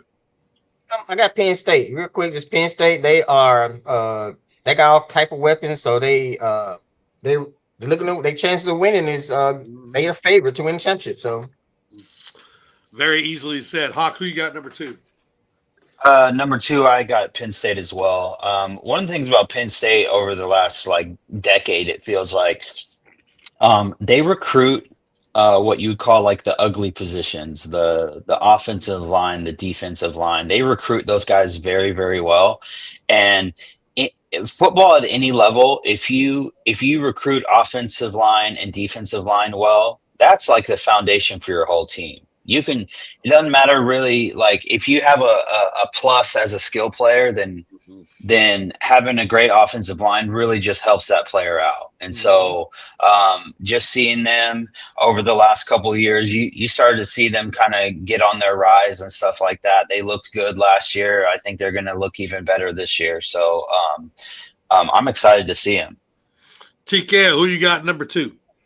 I got Penn State. For a lot of those reasons, I think their linebacking core is stout. They can get to the quarterback, and in today's college football, the way you spread it out, they can attack the quarterback. That's the name of the game. And then Drew Alder coming back for another year. He is a dynamic number 1 pick type quarterback. I think he's going to have an excellent year. To sum it up real quick too, as well, Penn State's stadium, it will lead them to the playoffs with no question. When it gets a whiteout game there, you in trouble. And I think Penn State is really, really good at home. Tough place to play. Saying that, yeah. 100% agree with you with the Penn State as far as their dome. D-minus, we're at that point now. The number 1 college football team, in your opinion, brought to you by Spice It Up. Who you got? Well, I think they missed out last year, but I think Texas is going to come out strong this year, man. I think that's the only team. Even though Georgia beat them twice last year, I think this is still a team that's probably come back with a vengeance this year. So I got Texas at number 1. I heard everybody talking about Penn State. They are my number 1 for 4 reasons. And I'll go with the defensive reasons first. 2, these are returning players. Let's not forget what Penn State did last year. These are all based on facts. Returning players, 2-star edge rushers, 2 4-star quarterbacks, and a 5-star safety. For offense, they have 4 offensive linemen returning. There's only 5 guys on the offensive line. They have 4 guys returning from last year's debauchery when their quarterback only got sacked 3 times in the pocket. That's all I got, man. Penn State's a scary fucking team, especially at home. Ken Kunta, who you got number 1?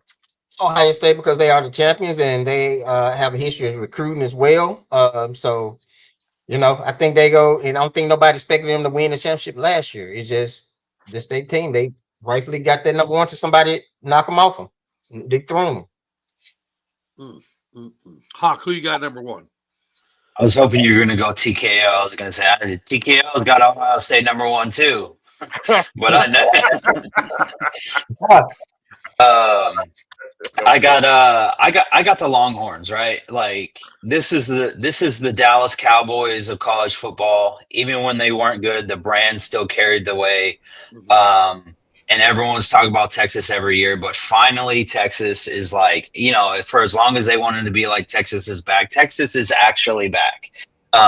They have been good over the last several seasons. They recruit well, and that defense is lights out. And people actually forgot that last season, Texas's first and second string running back both tore their ACLs in the preseason. That's right. And so if those guys are coming back and playing football and they're as good as everyone says they are, then, you know, they're going to come back with a vengeance. Because Texas didn't really have much of a running game last year. And so I think if those guys are as good as everyone says they are, that they're really going to get it going this year. And this could be the best version of Texas that we've seen in quite some time. TKO, who's your number one, baby? Keep it short and sweet. The Texas Longhorns. I'm a huge fan of Arch Manning. I think that they're making the right decision by holding him back another year because the grandfather said Archie. And I think it's smart because to be the number one quarterback doesn't mean you win the prize. You just went to the worst team in the NFL the previous year. That's not a prize. So if he does slip in the draft, I'd rather go to a team at 15 than be battling. I mean, I don't have to battle to be the guy walking into the building, having to have all the pressure on me. And really quick, I think they play an exciting form of football. They get up and down the field. They got electrifying defense. The stadium, the atmosphere looks great. And not to talk down on Georgia, I think that's the only thing that holds them back is they play so much of a slow, old-school offensive style that it doesn't show off a lot of their talent. And I think that's the problem. They have so many dynamite wide receivers, yet they keep playing the I formation. You cannot be able to get that team going like that sometimes. And I think their offense mess up their play style. I think if they switch it up a little bit, then I would pick Georgia at number one on offense. I just think the offense is too slow. There you have it. Brought to you by Spice It Up. We're going to our next segment here. Brought to you by McIntyre's Bakery.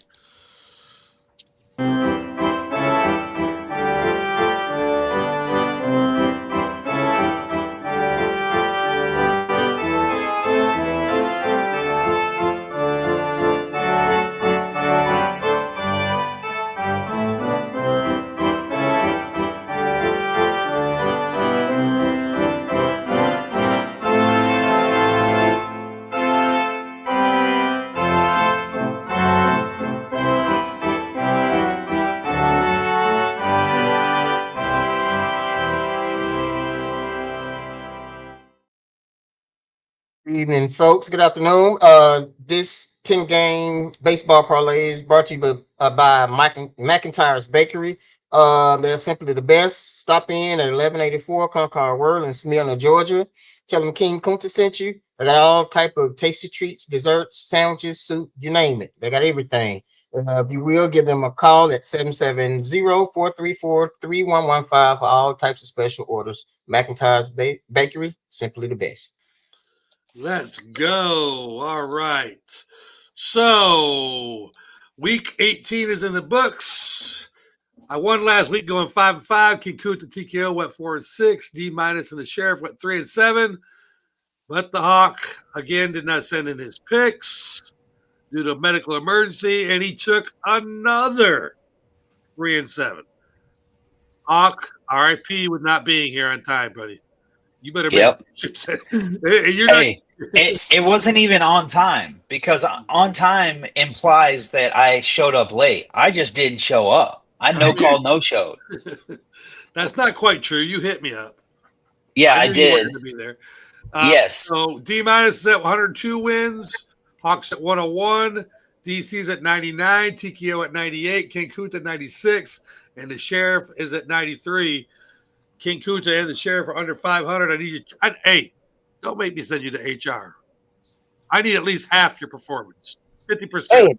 Hey, that's been good about these picks because I asked Google Chat and Gemini. Because my picks, my analogy wasn't working, so I went anyway. I cheated, motherfuckers. Yes, I did. I cheated.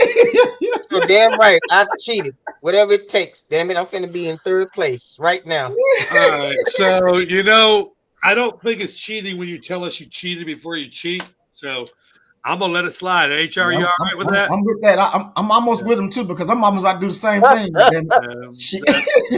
All right, so let's see. Hawk, we'll just let you go first because you weren't here last week. Okay. All right. Oh, let's remember there are 2 Braves games today, and Yes. Drew Waldrop is pitching the first game, and Eric Fetty is pitching the second game. Don't pick neither one of those games, y'all. You're not allowed to. That felt Okay. Okay, here we are. Okay. I hate to do this because I literally hate this team, but give me the Astros over the Yankees. I'm gonna take the Tigers over the Angels, the Orioles over the A's, Guardians over the White Sox, Brewers over the Mets. I'm going to take the Braves in game 2 over the Marlins. I'll take the Cubs over the Cardinals, the D-backs over the Rockies, the Red Sox over the Padres, and the Mariners over the Rays. And then, by the way, did you guys see this guy's ERA that's pitching today? He's got a 13.5 ERA. Sure does. Where did I see that at? Can you, DC, do you know what that guy's? Oh, I absolutely do. Does that word to go down to get demoted or something? No, he only has 1 start and he's 0-1. Oh, that's yeah. Right. He gave up 8 runs in 3 innings. Yeah. So again, yeah, but debut. So it means something, but it doesn't mean something. Correct. So all right. So our next person up here going 3-7 last week. I don't like saying this except for he's in first place. D-. Talk to us. I went 3-7 last week. Oh yeah. I went 4-6, didn't I? Oops, my bad. Back out. No, I went. No. D-. I went 3-7. Yeah, you did go 3-7. Damn it. So all right, I'm gonna make it real quick for the sake of time. I got Astros over the Yankees. Give me the Giants over the Nationals. Tigers over the Angels. Reds over my Pirates. Guardians over the White Sox. Twins over the Royals. Then let me get the Brewers over the Mets. Cubs over the Cardinals. Philly over the Rangers. And D-backs over the Rockies. All right, so I got Astros, Giants, Tigers, Reds, Guardians, Twins, Brewers, Cubs, Phillies, and D-backs. All right, 4-6. Teddy TKO, how's it going? Surprising, I'm still close to the top, man. So that's weird. But anyway, I'm gonna go ahead and go with the Giants over the Nationals, the Tigers over the Angels, the Pirates over the Reds, the Guardians over the White Sox, the Twins over the Royals, the Cubs over the Cardinals, Philly over the Rangers, the D-backs over the Rockies, the Padres over the Red Sox, and let me get the Mariners over the Rays. All right, yes, sir. I got Giants, Tigers, Pirates, Guardians, Twins, Cubs, Phillies, D-backs, Padres, and Mariners. All right. Kunta, you ain't used to going this late, are you? I ain't gonna lie. What did Google say? Google said that the Red Sox are gonna beat the Padres, the Diamondbacks over the Rockies, Phillies over the Yankees, the Brewers over the Mets,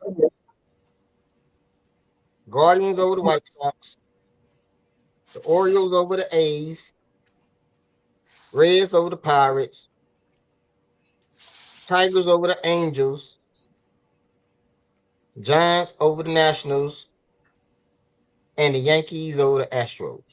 Google's a dumbass bitch. I swear to God, that's definitely a female. So I got Red Sox, D-backs, Phillies, Brewers, Guardians, Orioles, Reds, Tigers, Giants, and Yankees. You'll get those words next week. Okay. All right, so simple. Braves are winning both games today. So I'm taking Braves game 1. I'm also taking the Yankees, the Tigers, the A's over the Orioles, the Guardians, the Twins. Shout out to those Brewers, 9-1 the last 10 games. Way to get hot at the right time. The Braves in game 2 as well. The Phillies, and give me those Mariners. I guarantee you something's getting shook up this week because nobody agrees with nobody on this panel. We are going to go ahead and play a video for our next segment. And shout out to Wild Bee Wellness. And then we're going to go straight into another video to end our segment. We ran late, and I can't be late. Living with chronic neck, back, or shoulder pain? Do tension, headaches, and stress follow you everywhere? At Wild Bee Wellness, we specialize in results-driven massage therapy that's more than just relaxation. It's real relief. With certified neuromuscular therapy, we target the root of your pain. Most clients see up to 90% improvement within 3 to 5 sessions. Because massage isn't just a luxury, it's self-care and healthcare. Whether you're an athlete, a busy professional, or simply tired of managing your pain on your own, it's time to take your wellness seriously. Book your first session today and receive 10% off as a new client using code BFAM10. Visit www.wildbewellness.com or call us at 678-517-7178. Follow us on Instagram and Facebook at Wild Bee Wellness. Wild Bee Wellness, located near downtown Smyrna. Be not free. Find relief. Feel renewed.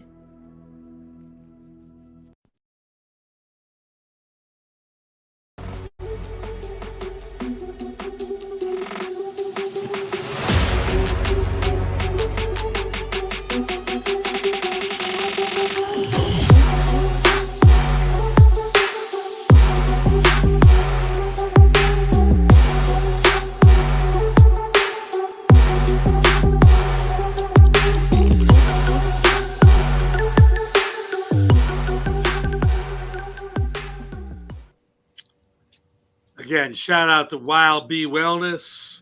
Be not free, find relief, and feel renewed. Book your appointment today at www.wildbeewellness.com. Use the code BFAM10, BFAM10.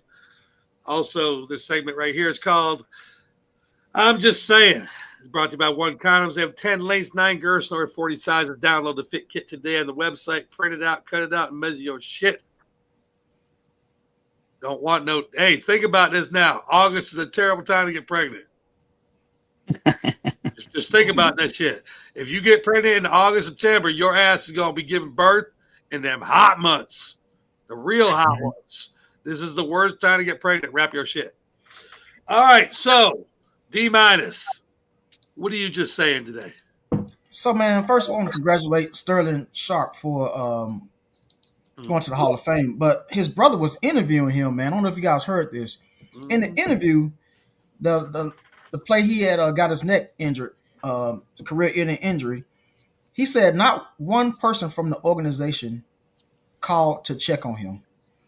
And what he said was one person from the organization, he said players, management, nobody ever called him to ever check on him to see how he was doing after his neck surgery.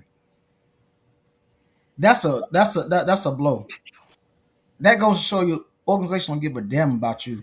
They just want you to win them championships, and that's it. That was bloody wrong for that shit, man. I'm just saying. They don't give a fuck about him. That's fucked up. Damn. I did not see that interview, but I'm going to go back and watch that. One person. Nobody. That's sad, man, because just the 6 of us here, and I know one's missing. you know that if you get injured inside this group right here, you know somebody's reaching out to you, make sure you're all right. That's crazy. That's sad. It is. That's sad. We only get together once a week. That's so sad. Yeah. TKO, what are you just saying today? I'm just saying today that this is my 98th day of being the Gals Junior Heavyweight Champion. What? Let's go. And that right now I don't have the belt. I'm getting polished because a champion. So it's getting polished. But I want to say, I want to address everybody out here that don't realize these 98 days. See, next Saturday I got to wrestle in Winston-Salem, North Carolina. Please check us out. Come on out there, have a good time. But I will say this: 98 days I have been champion of Gals Pro Wrestling. 98 days I have represented and put on more than any of their talent has ever put on for that company. Now online, I don't care if people want to talk, because if you want to step to me, like I told anybody, it's an open challenge. Because one thing you're not going to do is take my championship, for sure. So all that little stuff people want to keep saying about me online, keep bringing it on, because I'm bringing the smoke and I'm bringing everything you want. Because next Saturday, I don't care who steps up, you're going to get dropped. I don't care. It's going to be at the end of the day. I'm now setting my empire. This is my time. After all the hard work I done for 6 years, you think for 1 second I'm going to lay down for anybody in this industry? You something wrong with you. You're slowing the head. So I know next Saturday I won't be here, but I will be in Winston-Salem kicking some ass. Because if anybody think they're going to take that title from me, you sadly mistaken. You're going to walk away with a loss and maybe some teeth loose in your mouth. So I'm just saying, I'll see y'all in 2 weeks on here on the Get Money Sports, but please join me on Monday night. I got a special interview coming up. We're going to announce it this weekend. We're going to let you guys know. But yes, sir, 98 days right here, your Gals Junior Heavyweight Champion. Did y'all hear that? Did anybody? Y'all heard that, didn't you? Did y'all hear that in the back row? I mean, that didn't resonate. One more time. Hawk, what are you just saying today? Today's I'm just saying, just really goes out to all these people that would be described as pocket watchers. Okay, there's a lot of people over the last, I don't know, month of my life that I've seen that have been worried about what somebody else is doing, how much money they got, are they showing up on time to work, what they're doing with their kids, what they're doing with their life, living life through social media, all that type of stuff. It's just a reminder, like, stay in your damn lane and mind your own business. You got too much important things going on in life to be worried about what somebody else is doing. And that's all I'm just saying today. Man, we are on point today. I don't know what y'all, we are on point today. During the Had to Do It podcast last night at 9 p.m. here on BFM 109.6, I'm up at the station in the Battery. At 9:08, the fire alarm goes off. And I'm like, here we go again. People, don't neglect the fact that when an alarm goes off, that somebody's not in trouble. I came on the show and I let Drea know that I was going to be away from the keyboard. I had to go out for a fire drill. The elevator is locked down during a fire drill. I'm walking down the stairs, and when I get in the stairwell, I can hear this. It's a man's voice screaming. And I mean, like, bad. I go on to the second floor where Shake Shack is doing construction, and this man was working overtime by himself and had fallen off his ladder. His leg was fucked up. That's all I'm going to say. It's broke. He used his hammer to pull the fire alarm. If you hear a fire alarm, there's a reason for a fire alarm. Make sure you pay attention to it. I'm just saying. Damn. King Kuta, what are you just saying today? What I'm just saying today, I like congratulations. This was a positive note. Congratulations to Dennis Rodman's daughter, Trinity Rodman. She's now the highest paid women's soccer player. She's only 19 years old. She signed a 1.1 million 4-year deal, which is basically current like $42,000 a player, whatever. But for a 19-year-old, that's a lot of money. Congratulations to Dennis Rodman and his daughter. That's all I'm just saying. We'll see y'all next week, 10 a.m. every Saturday. BFAM 109.6. Set the world in motion for this smashing graduation. Tonight